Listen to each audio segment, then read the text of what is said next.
Eh bien, bonjour à tous, chers amis. Très heureux de vous retrouver encore ce matin au travers du partage de la parole de Dieu. C'est toujours un moment tellement intense et tellement important. Et je veux vraiment vous saluer dans le Seigneur et vous remercier aussi pour votre fidélité à l'écoute de la parole de Dieu.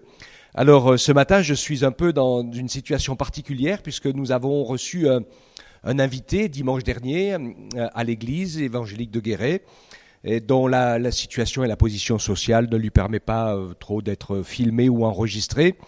Et il m'a laissé son message, donc je vais faire tout mon possible pour vous le retranscrire tel quel. Il a bien écrit les choses. Alors je me mets à sa place, je le remercie pour ce beau message qu'il nous a partagé. Et nous allons ensemble, et je vais essayer d'être le plus fidèle possible. Excusez-moi de baisser un peu les yeux de temps en temps, parce qu'il a tout son message est bien écrit, donc je vais vous le transcrire le plus fidèlement possible. Alors il nous a parlé de cette histoire tout à fait particulière et qui nous pose des interrogations sur la rencontre de Jésus avec la femme syro-phénicienne, et c'est tout à fait particulier. Donc le texte que nous allons lire se trouve dans Matthieu chapitre 15 et nous allons lire donc à partir du verset 21. Jésus partit de là, se retira dans le territoire de Tyr et de Sidon. Une femme cananéenne qui venait de ce territoire lui cria « Aie pitié de moi, Seigneur, fils de David, ma fille est cruellement tourmentée par le démon. » Il ne lui répondit pas un mot.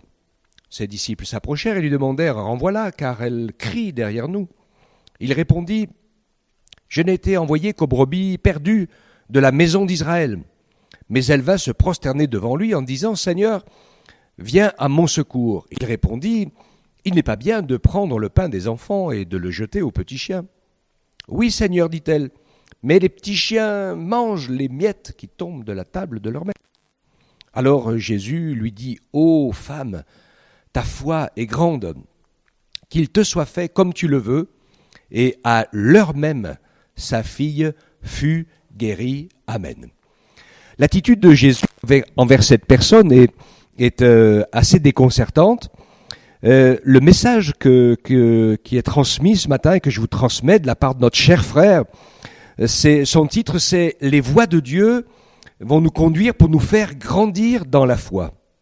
Alors nous allons ensemble observer ce texte, ce qu'il dit, qu'est-ce qui est écrit dedans, nous allons voir quelle est la signification, comment interpréter ce texte, comment le comprendre, et puis aussi quel parallèle et application nous pouvons faire de cet épisode avec nos vies à nous aujourd'hui, parce que nous croyons que la parole est éternelle. Comment nous pouvons actualiser ce texte, nous qui vivons 2000 ans après ces événements? Alors d'abord, nous observons le texte en regardant d'abord son contexte. On va dans notre Bible et puis on va regarder ce qui se passe autour de ce récit. Au chapitre précédent, Jésus est ému de compassion pour la foule. Il multiplie des pains pour 5000 hommes, sans compter les femmes et les enfants, dans les environs du lac de Galilée. Et puis ensuite, il oblige ses disciples à passer de l'autre bord pendant que lui prie tout seul.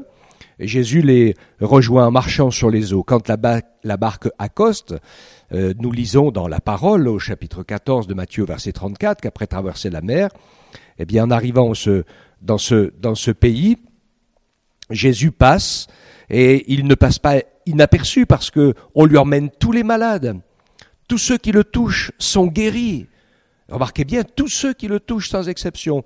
Puis au chapitre 15, il y a une controverse avec les pharisiens qui prennent parti contre Jésus, qui concerne la tradition, et Jésus n'hésitera pas à mettre en évidence ce qui se passe dans le cœur de l'homme.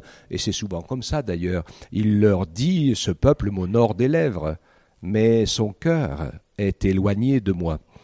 Puis nous poursuivons cet épisode-là, curieux, où Jésus va dans un endroit bien précis, il rencontre cette femme cananéenne, et qui sera, quand on va après s'arrêter sur cette histoire, on voit que après cet épisode, avec la rencontre de cette femme, eh bien Jésus va continuer encore à faire de nombreuses guérisons, nouvelle multiplication des pains encore, dans les chapitres suivants, pour 4000 hommes cette fois. Et donc on remarque que l'épisode de cette femme cananéenne est encadré dans un contexte où Jésus est plein de compassion, plein de miséricorde, il répond aux besoins des malades, il répond aux besoins des foules, et il résiste bien sûr à l'hypocrisie des religieux. Et dans notre passage, là où Jésus se trouve, il va dans un endroit, c'est là qu'on voit qu'il est vraiment conduit par Dieu, par son Père, pour aller à la rencontre de cette femme, parce que il va dans cet endroit, et dans cet endroit, il n'y a que ce récit et que cette histoire. Il y a donc un rendez-vous. C'est pas un hasard, c'est pas que Jésus voulait pas la rencontrer, qu'il voulait rien faire pour elle. On comprend qu'il y a là un rendez-vous divin. Et il semble que dans cet endroit, Jésus ait besoin de s'isoler. Il entre dans une maison, désirant que personne ne le sache. On voit ça dans l'Évangile, l'histoire parallèle. En tout cas, c'est sûr, c'est que son Père Céleste a donné à Jésus l'ordre d'aller dans cette contrée, et que, comme Jésus le dit lui-même, qu'il ne fait rien de lui-même, il ne fait que ce qu'il doit faire au Père, en miracle, en parole ou autre. Eh bien, il a été conduit par le Seigneur et il rencontre cette femme à qui nous croyons bien sûr que Dieu a fixé un rendez-vous. Il a fixé un rendez-vous à cette femme pour faire quelque chose de tout à fait particulier. Nous allons découvrir qu'en même temps, ça va être un moyen de bénédiction pour tous ceux qui sont autour. Et puis, nous le croyons, et je le crois de tout mon cœur, que c'est un moyen de bénédiction aussi pour nous aujourd'hui, pour nous laisser encourager. Quand on lit ce récit, on sent comme une espèce de petit parallèle aussi avec le rendez-vous que Jésus avait avec cette femme samaritaine sur le puits de Sichar. Il y a eu une discussion un peu tendue, controversée, où le Seigneur a mis le doigt sur des choses qui n'allaient pas, mais à la fin, il y a eu toujours une grande bénédiction. Et c'est ça qui est important, c'est que quoi qu'il arrive, quoi qu'il se passe, pour un cœur qui se tourne vers le Seigneur et qui cherche à s'approcher de lui, eh bien il y aura toujours une réponse, il y aura toujours une bénédiction. Alors dans cette contrée païenne, où est cette femme, elle a entendu parler de Jésus, et elle vient donc à la rencontre du Seigneur, lui apporter son désespoir, sa souffrance. Sa fille est tourmentée par un démon, et je peux vous affirmer que ça, c'est une situation vraiment catastrophique, très dure à vivre, et spirituellement, et physiquement, et moralement, et dans la vie de tous les jours. Et d'emblée, eh bien, nous sommes frappés par la dureté apparente de Jésus à l'égard de cette femme. Comment se fait-il que le Seigneur Jésus, tout le temps ému de compassion, de paroles de bénédiction, n'a pas en face des religieux qui veulent le faire mourir et où ils dévoilent leur cœur? Comment ça se fait qu'il se trouve dans cette attitude? Il semble être sans cœur, dur, implacable. Alors nous allons voir ensemble dans ce texte les 6 obstacles qui vont se dresser sur la route de cette femme avant qu'elle obtienne gain de cause. Et je pense qu'on peut déjà rentrer un peu dans la pensée d'une interprétation, car quand on veut s'approcher du Seigneur Jésus, eh bien nous allons découvrir que l'adversité, les situations, notre nature humaine, enfin toutes sortes de situations, s'acharnent à mettre des obstacles pour que cette rencontre avec le Seigneur ne se fasse pas. Et pour elle, donc on va voir plusieurs obstacles. Alors, dans la culture de l'époque, d'abord c'est une femme. Et on sait que dans ces époques-là, c'était vraiment pas évident.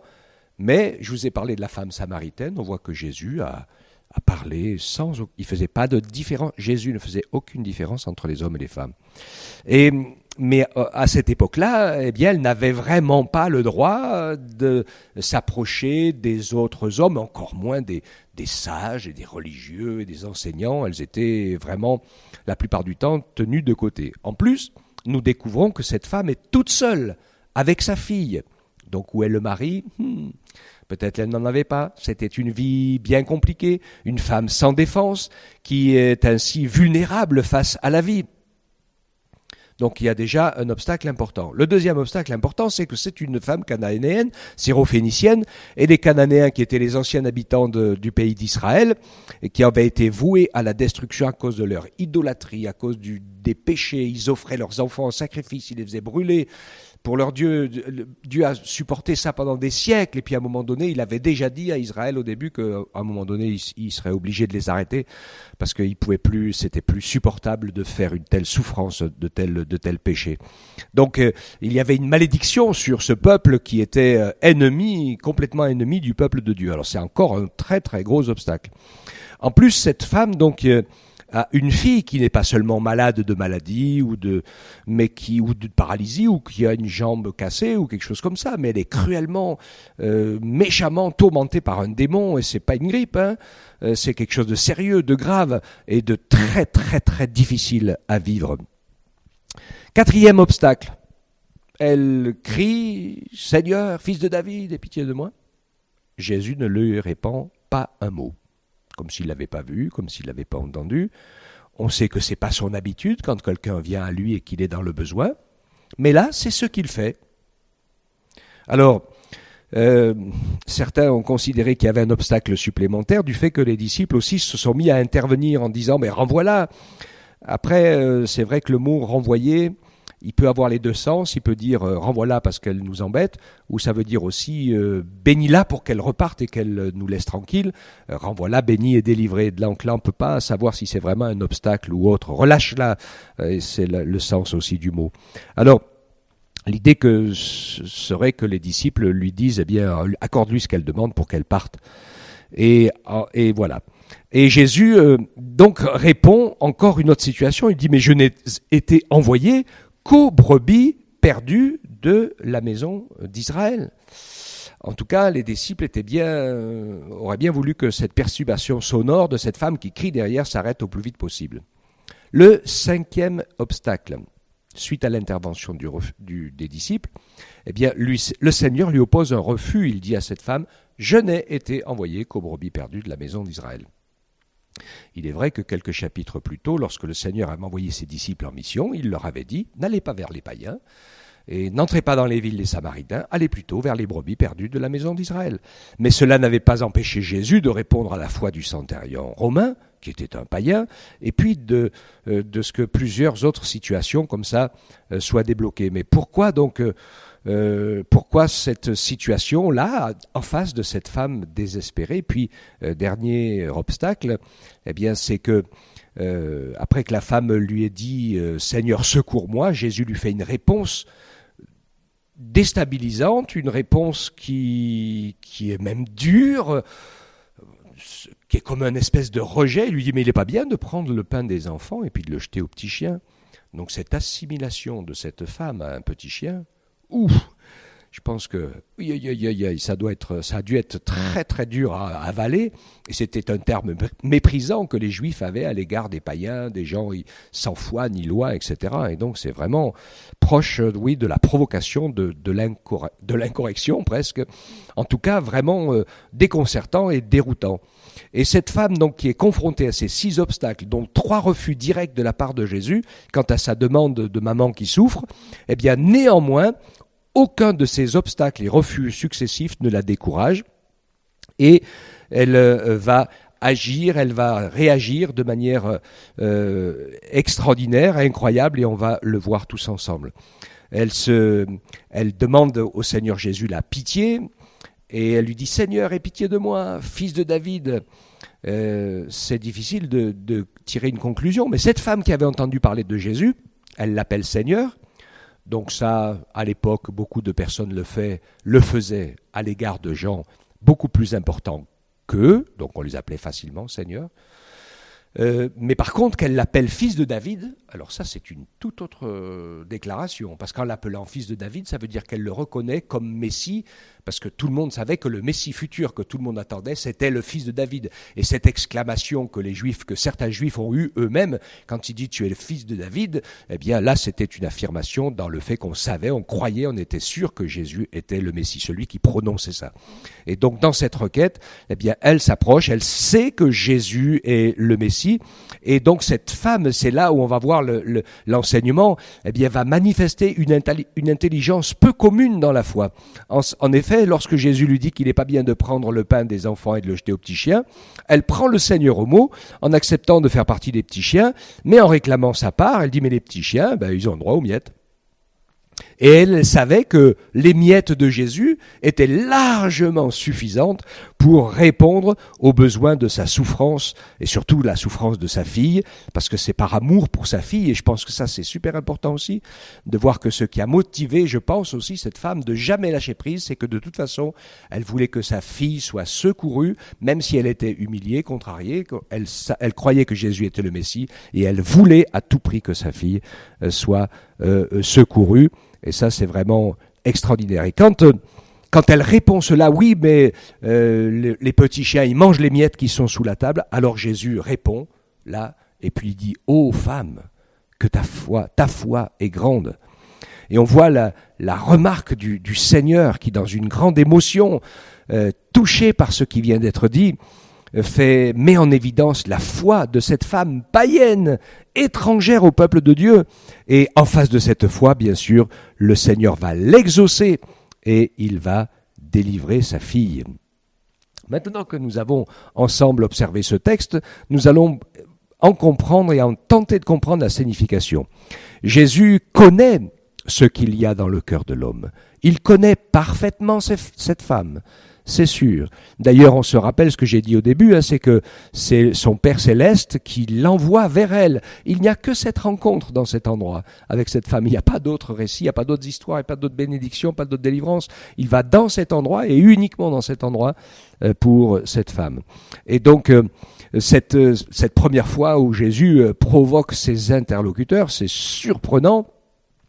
Après toutes les bénédictions que Jésus a fait, et nous découvrons, et c'est cela qui est formidable dans la parole de Dieu, c'est l'auteur de l'Épître aux Hébreux, chapitre 12 au verset 2, qui dit, nous lisons que Jésus est l'auteur de la foi, c'est lui qui la suscite, et c'est lui qui la mène à la perfection.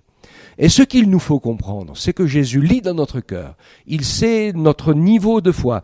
Et il sait que souvent, elle est pratiquement inexistante. Parce que Jésus dit, si vous aviez la foi comme un petit grain de sénévé, vous pourriez soulever les montagnes. Notre foi est quasi inexistante. La foi au sens de ce que Jésus veut. Et il veut la faire naître, il veut la mettre en nous. Et il y a déjà des gens qui ont appris des choses fortes dans la foi. Et dans ce récit, finalement, on va découvrir que cette femme étrangère au peuple de Dieu, dans une situation particulière, en fait, c'est quelqu'un qui a une foi qui a fait des grands pas déjà. Et ça, c'est vraiment impressionnant. Jésus veut qu'on puisse croire en lui parce qu'il est le Sauveur, parce qu'il est celui qui pardonne les péchés, parce qu'il est celui qui va prendre notre vie par la main pour nous conduire dans un autre chemin. Nous voyons quand Jésus a guéri l'aveugle-né, il a dit « Crois-tu au Fils de Dieu ?» Au chef de la synagogue, le chef le Jaïrus, quand il est venu pour que sa fille était prête à mourir, et puis il était en train de parler à Jésus, quelqu'un arrive en lui disant « C'est pas la peine d'importuner le maître, ta fille est morte ». Et Jésus ne laisse pas faire, il dit « Ne crains pas, crois seulement ». Il continue à solliciter la foi. Quand Jésus a calmé la tempête sur le lac, les disciples étaient terrorisés, ils étaient presque en train de couler. Et lui, Jésus, il dormait dans la barque. Et Jésus parle au vent, à la tempête, il l'arrête et puis il regarde ses disciples en disant « Mais où est votre foi ?» Et nous croyons que ce que le Seigneur Jésus... L'œuvre que le Seigneur Jésus veut, on la trouve dans Jean 6, 29. L'œuvre de Dieu, c'est que vous croyiez en Jésus, celui que le Père a envoyé. Alors, il ne pouvait pas en être autrement pour cette femme cananéenne qui vient de demander de l'aide à Jésus. Et à travers cette apparence de dureté du Seigneur, Jésus use d'une pédagogie indirecte pour inciter à aller plus loin à cette femme dans la foi. Et le Seigneur semble avoir une double attitude, mais on va comprendre qu'il y a un objectif très précis. Et quand on voit cette espèce d'ambiguïté apparente, on pense à Joseph avec ses frères, qui a été vendu, livré comme esclave, etc., qui s'est retrouvé dans une situation catastrophique pendant des années. Et puis tout d'un coup, par la grâce de Dieu, il est relevé et placé comme premier ministre de l'Égypte. Et en se retrouvant ici avec une grande famine, et puis ses frères qui viennent chercher de la nourriture, ceux qui l'avaient vendu et livré. Et finalement, il y a un dessein là qui apparaît tout d'un coup dans l'esprit de Joseph, et il se rend compte en fait que même si c'était par le mal qu'on lui a fait tout ça, eh bien il avait été envoyé par Dieu pour préparer le salut de toute sa famille, pour que personne ne meure de faim et qu'il puisse se retrouver secouru et aidé en Égypte. Alors, Joseph a eu la même attitude quand ses frères se sont présentés. Il leur a parlé avec dureté, il a fait des choses bizarres, il en a mis un en prison, etc. Donc c'était très très compliqué pour les frères. Mais ça les a amenés dans une attitude différente que ce qu'ils avaient toujours eu auparavant. Ça les a amenés à reconnaître la souveraineté de Dieu, qu'on ne pouvait pas pécher sans en payer les conséquences un jour, etc. Et ça leur a ouvert les yeux sur les vérités des lois spirituelles.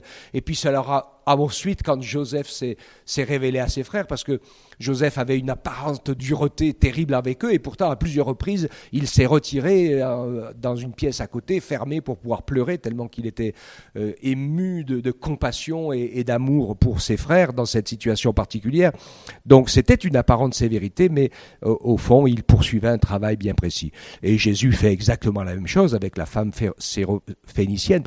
Il sait jusqu'à quel point il peut aller, il connaît la solidité de son cœur et il sait qu'il va pouvoir l'amener à exprimer une foi humble, puissante et incroyable en lui.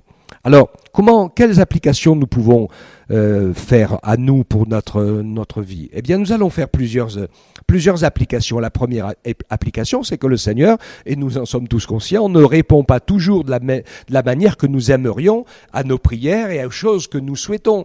Parfois, il nous répond de manière différente et parfois on a l'impression qu'il ne nous répond pas non plus. Mais nous allons découvrir, en fait, au travers de ce texte, qu'il ne faut surtout pas nous décourager dans la prière.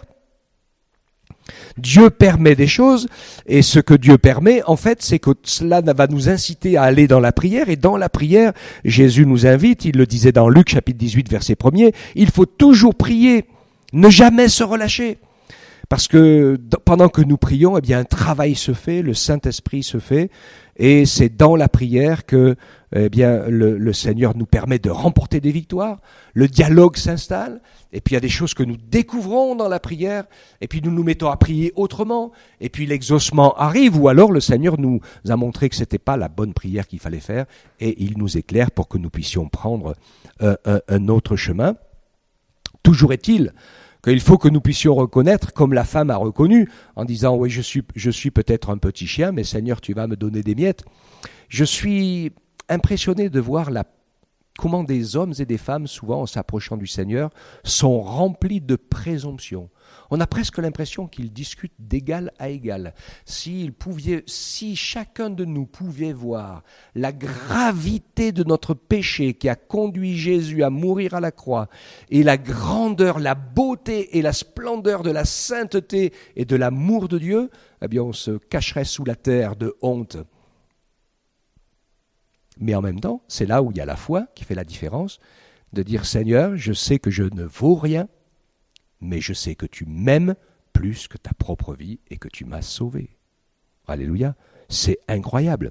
Les miettes de Jésus, c'est plus qu'il nous faut pour pouvoir être secourus, délivrés, et que nous puissions ainsi nous rappeler les promesses de Dieu, parce qu'il est fidèle, il accomplit toujours ses promesses.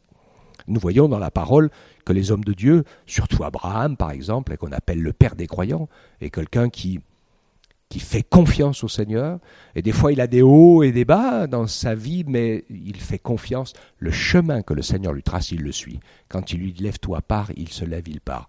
Quand il lui dit « va à tel endroit, il y va ». Quand il lui dit même « offre-moi ton propre fils en sacrifice », le fils de la promesse qu'il a attendu presque 100 ans pour avoir, eh bien il y va aussi. Parce qu'il a tellement confiance dans ce que le Seigneur est capable de faire. Donc ça, c'est important. La deuxième application pour cette femme, c'est qu'elle n'a pas choisi d'être femme, elle n'a pas choisi d'être canadienne, elle n'a pas choisi l'épreuve, elle n'a pas choisi d'être seule face à l'épreuve, mais elle choisit, et il y a plein de choses qu'on ne peut pas choisir dans la vie, mais on peut choisir d'assiéger le trône de la grâce dans la prière ou de se révolter contre Dieu. On peut choisir de se tourner vers le Seigneur pour être secouru, délivré et libéré, ou on peut choisir de se révolter, de fermer les dents et de fermer son cœur à tout jamais. C'est la liberté que nous avons. Ne choisissons pas de payer les conséquences du lourd héritage qui est le nôtre d'être des enfants de Dieu, des enfants pécheurs, à cause de nos ancêtres, à cause de nos propres péchés, d'être sous la condamnation. Ne choisissons pas ce chemin-là, mais choisissons le chemin que le Seigneur va nous tracer, au travers de nombreuses épreuves que nous allons rencontrer, parce que nous sommes des pécheurs, parce que nous sommes dans un monde des pécheurs, et parce que le prince de ce monde règne sur la terre, et le prince de ce monde, c'est le méchant, l'égorgeur et le roi des injustices. Donc il va jamais nous tracer un bon chemin. Mais nous pouvons choisir de faire confiance à Jésus. Et si nous choisissons de faire confiance à Jésus, lui, il a les solutions que nous n'avons pas.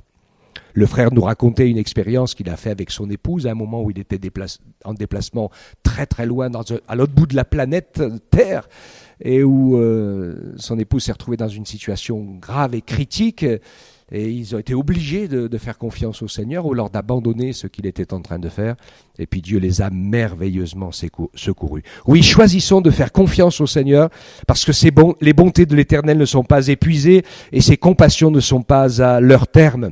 La troisième application, c'est qu'alors que cette femme essuie des refus successifs de Jésus, elle ne va pas s'avouer vaincue.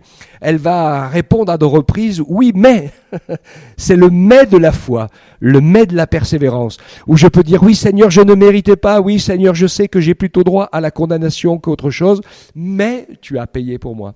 Mais dans ta parole, tu as dit que tu m'aimais et que tu avais donné ta vie en sacrifice. Et c'est important que nous puissions nous emparer des promesses de Dieu et de pouvoir, alors qu'il lui dit, je n'étais envoyé qu'aux brebis perdues de la maison d'Israël, mais elle lui dit, oui, mais Seigneur, secours-moi quand même. Et puis il dit, mais c'est pas bien de prendre le pain des enfants pour le jeter aux petits chiens. Oui, mais les miettes, les chiens, ils les mangent sous la table de leur maître. Donc, l'application pour nous, c'est d'opposer à toutes les circonstances adverses dans lesquelles nous sommes, nos frustrations, nos découragements, et parfois les silences de Dieu, eh bien, opposons le mais de la foi, opposons le mais de la persévérance, opposons le mais de la prière, sachant que le Seigneur entend, écoute, et qu'il va nous emmener sur le chemin que lui a tracé, parce que c'est souvent comme ça que ça bloque. Parce que nous, on a une idée, on pense à quelque chose, mais lui, le Seigneur, il a un chemin qui est bon. La quatrième application, c'est que les épreuves de cette femme, eh bien, ont été utilisées de manière très claire par le Seigneur pour l'attirer à lui.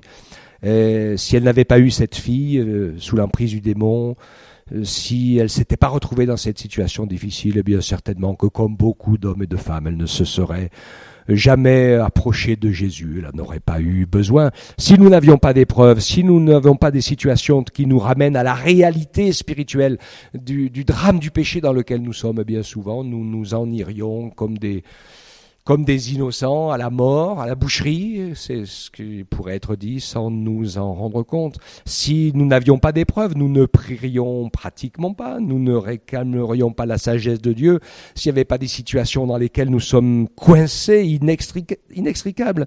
Nous n'apprendrions pas l'amour, la patience, ni la persévérance. En un mot, s'il n'y avait pas d'épreuve, nous ne grandirions pas dans la foi et peut-être même que nous n'aurions pas la foi du tout. Une certaine foi, oui, parce que il y a beaucoup de gens qui me disent j'ai la foi. Oui, j'ai la foi parce que je crois que Jésus existe. Mais ça, c'est pas ça la foi. La foi, c'est je crois en Jésus, je le connais, je lui confie ma vie, je marche avec lui, je vis avec lui. Il est la personne la plus importante de ma vie. C'est Jésus le plus important dans ma vie. Ça, c'est la foi. En dehors, c'est juste de la croyance et de la religiosité. Donc toute chose concourt au bien de ceux qui aiment Dieu, nous rappelait Paul dans la parole du Seigneur, et souvent, eh bien, on le voit dans Romains 8, 28, souvent les épreuves nous en rapprochent beaucoup plus que nous en éloignent. La cinquième application, c'est que si nous trouvons à nos yeux extérieurs que Jésus va un peu trop loin avec cette femme face à ces obstacles successifs, et que nous croyons qu'elle va craquer et s'en aller, il y en a qui sont partis pour moins que ça. Il faisait allusion à Naaman, le Syrien.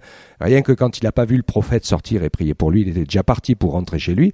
Il y aurait beaucoup de gens, se seraient découragés. Mais en fait, Jésus, lui, il savait dans sa souveraineté jusqu'où il pouvait aller dans l'épreuve, et que l'épreuve qui allait aller très loin pour cette femme, ne détruirait pas sa foi, mais au contraire, l'épreuve ferait grandir sa foi, purifierait sa foi et affermirait sa foi.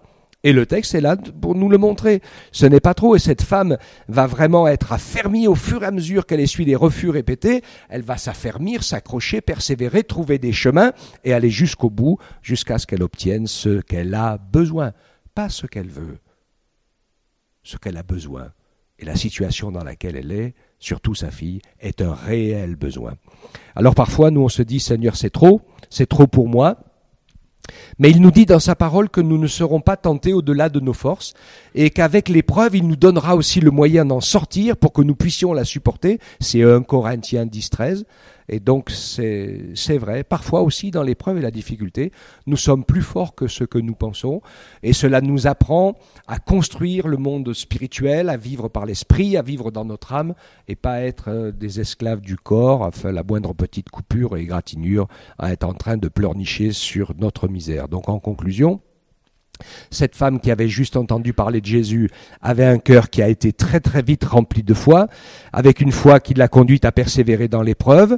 Et nous, aujourd'hui, qui avons toute la révélation de toute la parole de Dieu, qui nous atteste massivement toutes ces choses, que Dieu est souverain, qu'il écoute la prière, que Jésus est le Messie, qu'il est le Sauveur, qu'il est ressuscité des morts, qu'il prie pour nous et qu'il travaille pour nous, pour notre bien ultime, pour notre bien éternel. Alors nous avons toutes les raisons d'accepter les voies de Dieu qui vont nous faire grandir dans la foi, parce que comme le dit l'Écriture, ces voies ne sont pas nos voies et ces pensées ne sont pas nos pensées. Souvent, autant l'Orient est éloigné de l'Occident, autant nos voies sont éloignées de lui.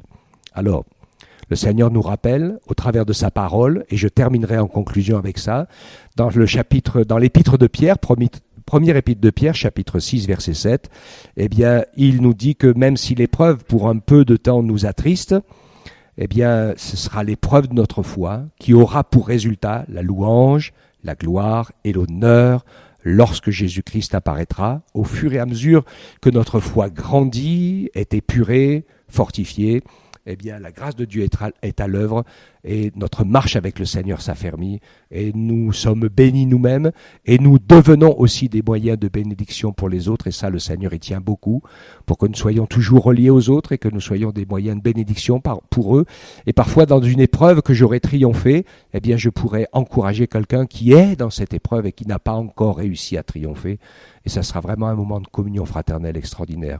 Oui, je peux l'affirmer, nous l'affirmons ensemble et avec notre frère qui nous a communiqué ce message, j'affirme que Jésus veut le meilleur pour nous, surtout pour l'éternité, et puis si c'est possible pour le temps aussi, mais ça passe en deuxième, et ça c'est vraiment extraordinaire. Que Dieu nous aide à faire le bon choix de saisir le choix de la foi et pas l'inverse. Que Dieu soit béni, mes frères, mes sœurs, mes amis, que nous puissions faire toute confiance au Seigneur et nous laisser toucher par sa parole. Que son beau nom soit glorifié. Amen. On te bénit, Père éternel, parce que c'est vrai qu'on ne comprend pas toujours les circonstances de ce qui peut arriver ou se passer, mais nous savons que tu n'es jamais dépassé par aucun événement et que si nous te faisons confiance, si nous nous tournons vers toi, nous allons trouver la réponse, nous allons trouver le chemin, nous allons trouver la solution. Père, merci de nous aider à grandir dans la foi, même si parfois ça nous fait un petit peu mal, on n'est pas trop content, on comprend pas trop, Seigneur. Pardonne-nous quand nous ne le prenons pas dans le bon sens, mais aide-nous à prendre toutes ces choses dans le bon sens, Seigneur, pour te glorifier, pour grandir, pour être béni de toi et pour bénir les autres en ton nom. Merci de ta grâce au milieu de ton peuple, de tes enfants, dans ces temps d'épreuve particuliers, Seigneur. Nous savons que toi, tu n'es pas dépassé ni débordé, tu es toujours là, tu es toujours à l'œuvre et ta parole s'accomplit. Ainsi, nos cœurs sont pleins d'adoration, de louange et de reconnaissance. Que ton nom soit béni, Seigneur Jésus. Amen. Amen.